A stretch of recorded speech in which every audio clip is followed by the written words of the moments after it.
La sangre de mi madre, de un rojo intenso, casi vivo, se derramó sobre la mesa de pino de nuestra cocina. Se abrió paso entre las grietas de la madera como un río escarlata, y yo, una chamaca de apenas 9 años, me quedé ahí, observando, paralizada por un horror que no tenía nombre. Esa noche aprendí la lección más cruel de todas. Los monstruos, de verdad, no tienen garras ni colmillos afilados. A veces comparten tu sangre y llevan tu mismo apellido. Me llamo Valentina Sofía Reyes y hoy, a mis 66 años, mi cabello blanco y mis manos arrugadas como mapas antiguos esconden una historia que muy pocos conocen en este pueblo de hojuelos, aquí en el corazón de Jalisco. Los más jóvenes me ven solo como Doña Vale, la dulcera de la plaza, esa señora simpática que vende cajeta casera y palanquetas los domingos por la mañana, siempre con una sonrisa y una palabra amable. Pero si me miran bien, con atención, notarán que sonrío con los labios, mientras mis ojos guardan una tristeza vieja, una que el tiempo no ha podido borrar. Son las cicatrices de una vida que comenzó siendo destrozada, pero que, poco a poco, con un sufrimiento que a veces parecía infinito, logré reconstruir. Contar esto, créanme, remueve todo dentro de mí. Por eso, antes de seguir, quería pedirles que dejen su apoyo en los comentarios. Cuéntenme desde dónde están viendo este video. Denle un me gusta también para sentir que no estoy sola compartiendo esta carga tan pesada. Después de tanto silencio, es importante para mí saber que alguien me está escuchando. Nuestra casa quedaba alejada del pueblo, a unos 4 kilómetros por un camino de tierra que se convertía en un lodazal en época de lluvias. Era una casita humilde de adobe, con un techo de lámina que goteaba en las esquinas durante las tormentas fuertes. Teníamos un patio grande con árboles de guayaba y mango, gallinas que escarbaban por todo el terreno y un perro callejero al que llamábamos Solito, que le ladraba a cualquier cosa que se moviera. Éramos una familia como tantas otras en el campo. Mi papá, Ricardo, mamá, Elena, yo y mi hermanito Mateo, al que todos decíamos Teo, 2 años menor que yo. Papá trabajaba en un aserradero y volvía a casa oliendo a madera fresca y a sudor. Mamá se encargaba de todo lo demás, de la casa, de nosotros, de la pequeña huerta que teníamos, y además lavaba ropa ajena para aumentar el ingreso familiar. Sus manos nunca paraban, siempre ásperas por el trabajo duro, pero por la noche esas mismas manos todavía tenían la delicadeza para acariciar mi cabeza hasta que me quedaba dormida. Las cosas comenzaron a cambiar cuando yo tenía unos 7 años.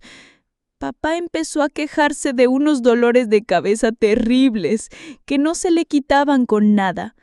Decía que era como si tuviera un martillo golpeándole por dentro del cráneo día y noche, sin descanso.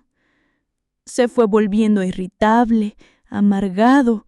Cualquier ruido, cualquier juego nuestro era motivo para gritarnos. Mamá intentaba calmarlo. Le decía que necesitaba ir al médico del pueblo, pero él insistía en que no, que era solo cansancio, que ya se le pasaría. No se le pasó. Los dolores empeoraron y con ellos vino algo que hasta el día de hoy me da escalofríos al recordar. Papá comenzó a tener lo que mi mamá llamaba crisis. De la nada Empezaba a temblar, los ojos se le ponían en blanco y balbuceaba cosas sin sentido. A veces se ponía violento, rompía platos, sillas, golpeaba las paredes hasta que los nudillos le sangraban.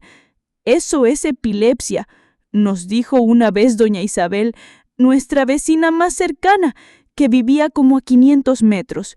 Mi primo tenía eso. Necesita medicina controlada. Mamá convenció a papá de ir al centro de salud después de una crisis particularmente fea, en la que casi le prende fuego a la casa porque juraba que había bichos caminando por las paredes. El médico le recetó unas pastillas, pero eran caras, difíciles de conseguir en el pueblo, y papá rara vez las tomaba como debía. Decía que lo dejaban atontado, que no podía trabajar bien así. Recuerdo a mamá escondiendo las medicinas en su café de olla, tratando de engañarlo, pero papá se daba cuenta y se ponía furioso. «¿Me quieres envenenar, mujer?», gritaba, volteando la mesa, tirando todo al suelo.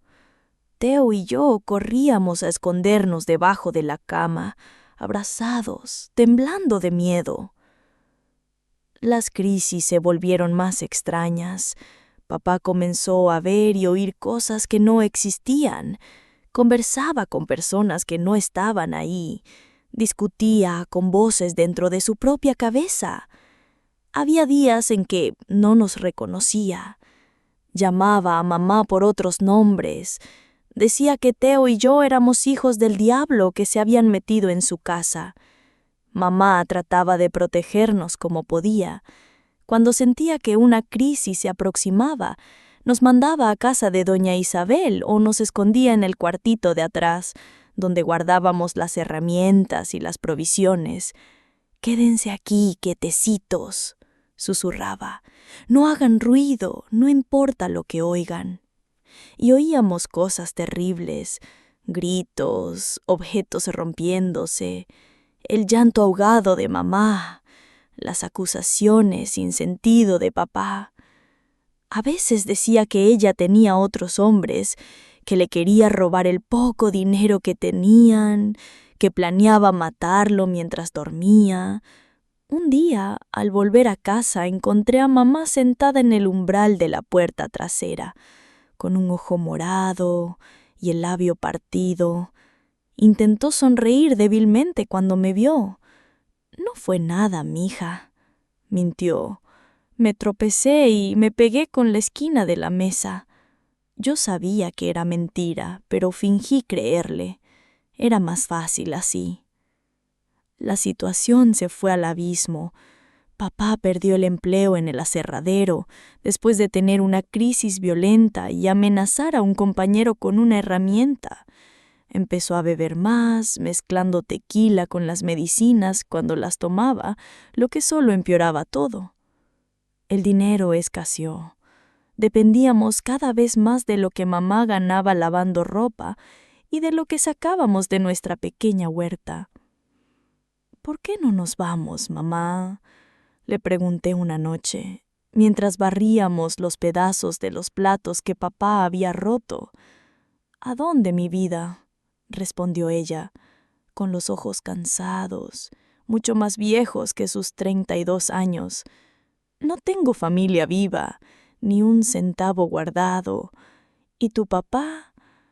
Hizo una pausa, mirando a la nada. «Él no es malo, Valentina. Es la enfermedad.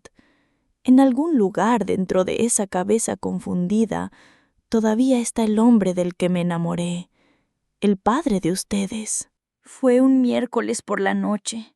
Nunca lo olvidaré.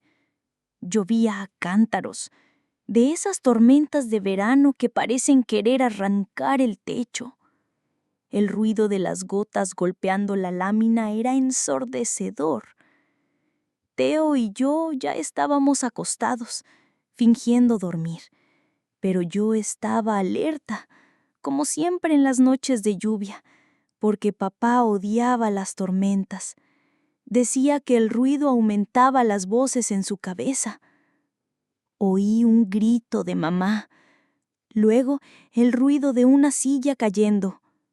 Nada fuera de lo normal, tristemente. Le tapé la cabeza a Teo con la cobija, que ya había empezado a llorar bajito. Ya va a pasar. Mentí, como siempre. Pero aquella noche sería diferente. Los gritos aumentaron. Oí a mamá implorar: «Ricardo, por el amor de Dios, suelta eso. No sabes lo que estás haciendo». Y entonces, un ruido que nunca había oído antes. Un golpe sordo, húmedo, como si una sandía madura cayera y se partiera en el suelo. Después, silencio, solo el rugido de la lluvia afuera.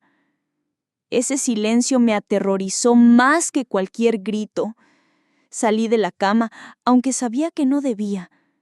«Quédate aquí», le susurré a Teo. «No salgas por nada del mundo». Caminé por el pasillo oscuro, mis pies descalzos haciendo crujir el piso de madera vieja. La puerta de la cocina estaba entreabierta. Un haz de luz se escapaba por la rendija. La empujé despacio, solo un poquito, lo suficiente para ver. La imagen que encontré está grabada en mi mente hasta hoy, como una fotografía que nunca se desvanece. Mamá, caída en el suelo de cemento frío, un hilo de sangre escurriendo de su cabeza, formando un charco que crecía lentamente. En la mano de papá, el molcajete de piedra que ella usaba para machacar chiles y especias, ahora manchado de rojo. Sus ojos estaban vidriosos, como si estuviera en trance. Las voces pararon, dijo él con una voz calmada como hacía mucho tiempo no oía. Finalmente pararon. No sé si me vio allí paralizada de horror. Sé que volví corriendo al cuarto, tomé a Teo de la mano y nos escondimos en el armario, donde quedamos abrazados, temblando hasta el amanecer.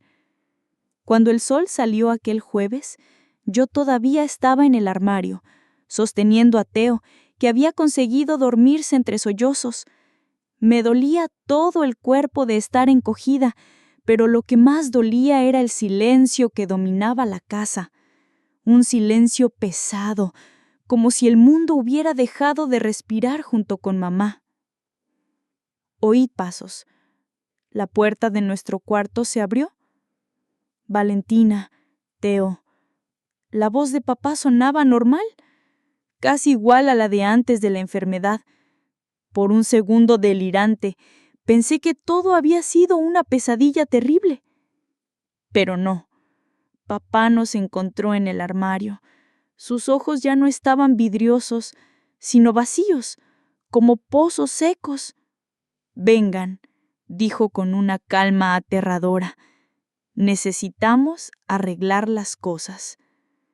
Arreglar las cosas, como si pudiera reparar lo que había sucedido. Cuando salimos, vi que ya había envuelto el cuerpo de mamá en una sábana. Había manchas oscuras en el piso de la cocina que había intentado limpiar con cloro. El olor a sangre y a químico me revolvió el estómago. «Su papá está enfermo, pero va a cuidar de ustedes», dijo, hablando de sí mismo en tercera persona. «No le vamos a contar a nadie lo que pasó. Fue un accidente. Ella se resbaló. ¿Entendieron?». Teo empezó a llorar de nuevo y papá lo agarró con fuerza. «¿Entendiste, niño? Ella se resbaló». Asentí rápido, jalando a Teo cerca de mí. «Sí, papá, entendimos». Aquella mañana, mientras la lluvia todavía caía, papá cavó un hoyo en el fondo del patio, detrás del gallinero. Enterró a mamá allí, sin ataúd, sin rezos, sin nada más que la sábana manchada. Nosotros observamos desde la ventana, sin poder llorar, como si el miedo nos hubiera secado las lágrimas. A los vecinos les dijo que mamá se fue a Guadalajara a cuidar a una prima enferma. Nadie cuestionó mucho. Sabían de la enfermedad de mi papá. La vida siguió en una extraña y aterradora normalidad. Papá nos mandaba a la escuela, nos hacía comida horrible, nos lavaba la ropa de cualquier manera. A veces parecía casi normal, como si hubiera mejorado. Pero las noches eran la peor parte. Una de esas noches, tal vez 2 semanas después, oí la puerta de nuestro cuarto abrirse despacio. Fingí estar dormida como siempre, pero esta vez fue diferente. Sentí el colchón hundirse con su peso. Tan parecida a ella, susurró, pasando la mano por mi cabello. El mismo cabello, los mismos ojos. Mantuve los ojos cerrados, rezando para que se fuera, pero su mano continuó bajando por mi rostro, por mi cuello, por lugares que ningún padre debería tocar a su hija. Aquella noche, algo dentro de mí se rompió para siempre. Aprendí una lección que ninguna niña debería aprender. A veces el monstruo no solo vive en tu casa, es tu propia sangre. Las noches se volvieron una pesadilla que se repetía. Intentaba quedarme despierta, pero el cansancio me vencía. Intentaba gritar, pero él tapaba mi boca con sus manos que olían a tierra y a sudor. Y durante el día actuaba como si nada, como si fuéramos una familia normal, solo sin la madre. Teo sentía que algo andaba mal, pero era demasiado pequeño para entender. Empecé a mandarlo a dormir a casa de doña Isabel con cualquier excusa para que al menos él estuviera a salvo. Intenté contarle a doña Isabel: mi papá me hace cosas por la noche, cosas que no debería. Ella me miró con pena, pero también con desconfianza. Ay, mija, no inventes historias. Tu papá está enfermo, pero no es capaz de una maldad así. Después de eso no intenté más. ¿Quién le creería a una niña de 9 años contra la palabra de un adulto?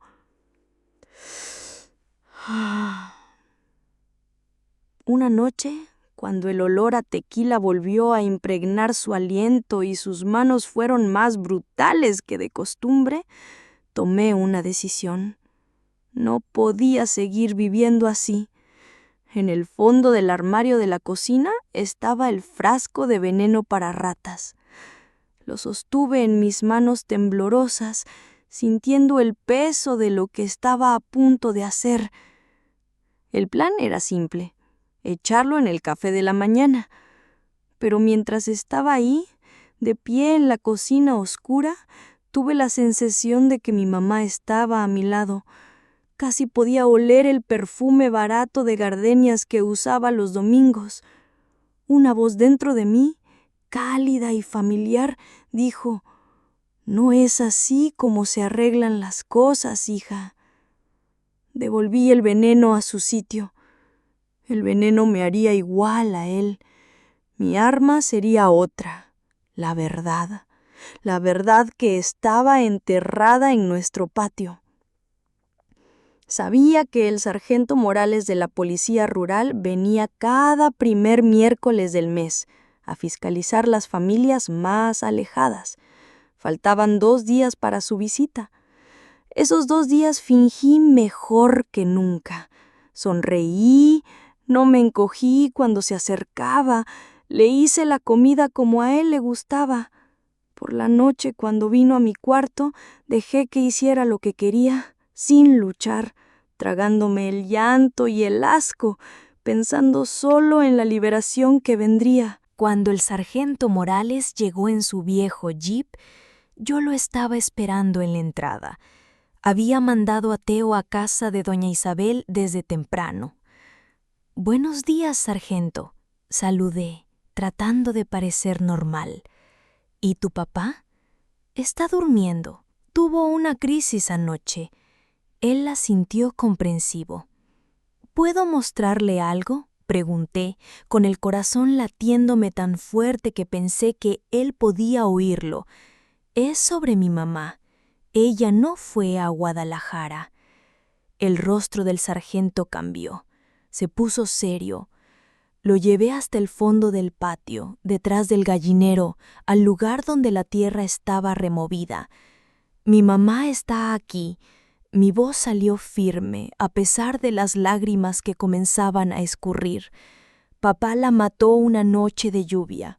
Le pegó con el mocajete en la cabeza. Yo lo vi. No voy a describir lo que pasó después. El horror en los ojos del sargento.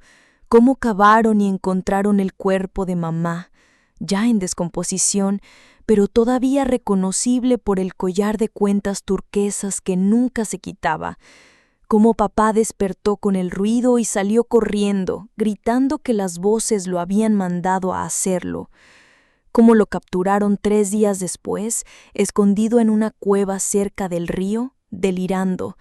Cómo confesó todo, no solo la muerte de mamá, sino lo que me hacía en las noches oscuras, y cómo fue llevado a la cárcel para nunca más volver. Años después supe que murió allí, en una riña. No sentí nada cuando recibí la noticia, ni alegría ni tristeza, solo un vacío. Y así, dejando atrás una tumba sin nombre y un monstruo encerrado, comenzó el segundo capítulo de mi vida, el de aprender a respirar de nuevo. Nos fuimos a vivir con mi tía Carmen, hermana de papá que ni sabíamos que existía. Vivía en la enorme y ruidosa Guadalajara. Era enfermera, soltera y nunca había querido hijos, pero nos recibió con los brazos abiertos. La sangre es la sangre, dijo cuando llegamos, 2 niños asustados con un bulto de ropa cada uno. Tía Carmen era una fuerza de la naturaleza. Usaba pantalones, manejaba su propio coche y no tenía miedo de decir lo que pensaba. Para mí, ella era exactamente lo que necesitábamos. En los primeros meses tuve pesadillas casi todas las noches. Despertaba gritando, sudando frío, con las imágenes de la sangre y de las manos de papá persiguiéndome. Tía Carmen nunca se impacientó. Venía a mi cuarto, encendía la luz y se sentaba en el borde de la cama hasta que me calmaba. Lo que te pasó fue terrible, Vale, decía, sin rodeos, pero no define quién eres. Eres más que eso. Un día este dolor será solo una cicatriz, no más una herida abierta. Al principio no le creí.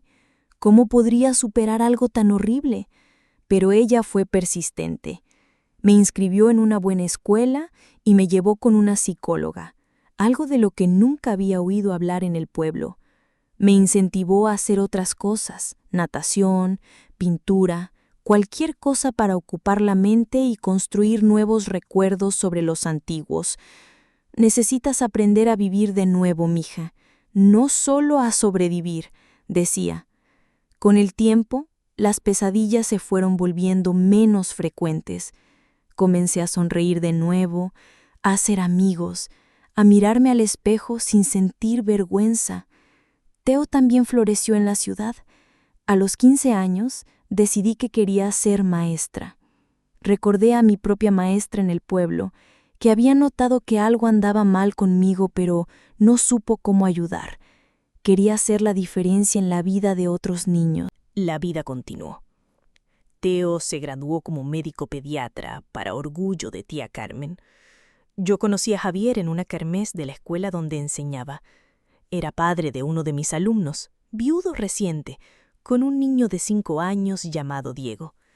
Fue difícil para mí al principio. El toque de un hombre todavía despertaba memorias que prefería olvidar, pero Javier fue paciente y respetuoso. Cuando finalmente le conté mi pasado, lloró conmigo, sosteniendo mis manos con delicadeza. «Nada de eso importa para mí», dijo. «Lo que importa es quién eres hoy, Valentina, y eres la mujer más fuerte y gentil que he conocido. Nos casamos en una primavera de 1985. Diego, su hijo, se volvió tan mío como si hubiera nacido de mí. Y 3 años después tuvimos a nuestra hija, Sofía, una niña de cabello rizado y sonrisa fácil que se convirtió en el centro de nuestro mundo. Al sostenerla en brazos, le prometí lo que nadie había podido prometerme a mí, que estaría siempre segura, que sería siempre amada, que ningún monstruo jamás la alcanzaría mientras yo viviera. Durante décadas, nadie además de Javier, tía Carmen y Teo, supo lo que había pasado en aquella casa de hojuelos. Pero el pasado tiene una forma extraña de alcanzarnos. A los 50 años tuve un colapso. Estaba dando clase cuando llegó un alumno nuevo, un niño delgado, con marcas de dedos en los brazos. Miré aquellas marcas y de repente ya no estaba en el aula, estaba de vuelta en aquella casa de adobe, sintiendo las manos de papá en mi cuerpo pequeño. Fue cuando comencé a hacer terapia en serio, ya en la mediana edad. Con mi psicóloga desenterré recuerdos que había empujado al fondo de la mente. Lloré lágrimas que creí secas décadas atrás. Enfrenté la rabia hacia mi padre e incluso hacia mi madre por no haberme protegido mejor. Y poco a poco fui entendiendo, fui perdonando, primero a mi madre, después a mí misma. El perdón a mi padre es un proceso que a veces creo que todavía no termina. A los 60 años tomé una decisión que lo cambió todo. Les conté mi historia a mis hijos. «Mamá, ¿por qué nunca nos contaste?», preguntó Sofía, secándose las lágrimas. Quería protegerlos y tal vez también tenía vergüenza. «¿Vergüenza? ¿De qué?», dijo Diego. «Tú fuiste una víctima, una sobreviviente». Aquella palabra, sobreviviente, resonó en mí por días. Después de esa conversación, algo cambió. Comencé a hablar más abiertamente, participé en grupos de apoyo, di charlas en escuelas sobre señales de abuso infantil y luego una periodista me invitó a participar en un documental.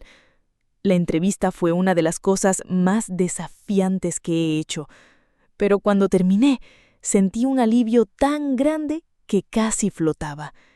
El documental Voces del Silencio ganó premios y fue exhibido por todo el país. Recibí cientos de cartas de personas que encontraron el valor para buscar ayuda después de oírme hablar.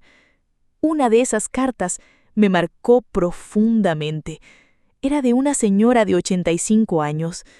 «Querida Valentina, nunca le conté a nadie lo que mi padrastro me hizo cuando yo tenía 12 años.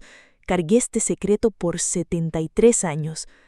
Después de ver su testimonio, le conté a mi hija. Fue como quitarme un piano de encima. Gracias por darme valor». Lloré al leer aquellas palabras, pensando en cómo el silencio nos aprisiona. La vida continuó. Teo se graduó como médico pediatra, para orgullo de tía Carmen. Yo conocí a Javier en una kermés de la escuela donde enseñaba. Era padre de uno de mis alumnos, viudo reciente, con un niño de 5 años llamado Diego. Fue difícil para mí al principio. El toque de un hombre todavía despertaba memorias que prefería olvidar. Pero Javier fue paciente y respetuoso. Cuando finalmente le conté mi pasado, lloró conmigo, sosteniendo mis manos con delicadeza. «Nada de eso importa para mí», dijo. «Lo que importa es quién eres hoy, Valentina, y eres la mujer más fuerte y gentil que he conocido». Nos casamos en una primavera de 1985. Diego, su hijo, se volvió tan mío como si hubiera nacido de mí. Y 3 años después tuvimos a nuestra hija Sofía, una niña de cabello rizado y sonrisa fácil que se convirtió en el centro de nuestro mundo. Al sostenerla en brazos, le prometí lo que nadie había podido prometerme a mí, que estaría siempre segura, que sería siempre amada, que ningún monstruo jamás la alcanzaría mientras yo viviera. Durante décadas, nadie además de Javier, tía Carmen y Teo, supo lo que había pasado en aquella casa de hojuelos. Pero el pasado tiene una forma extraña de alcanzarnos. A los 50 años, tuve un colapso. Estaba dando clase cuando llegó un alumno nuevo, un niño delgado con marcas de dedos en los brazos. Miré aquellas marcas y de repente ya no estaba en el aula. Estaba de vuelta en aquella casa de adobe, sintiendo las manos de papá en mi cuerpo pequeño. Fue cuando comencé a hacer terapia en serio, ya en la mediana edad. Con mi psicóloga, desenterré recuerdos que había empujado al fondo de la mente. Lloré lágrimas que creí secas décadas atrás.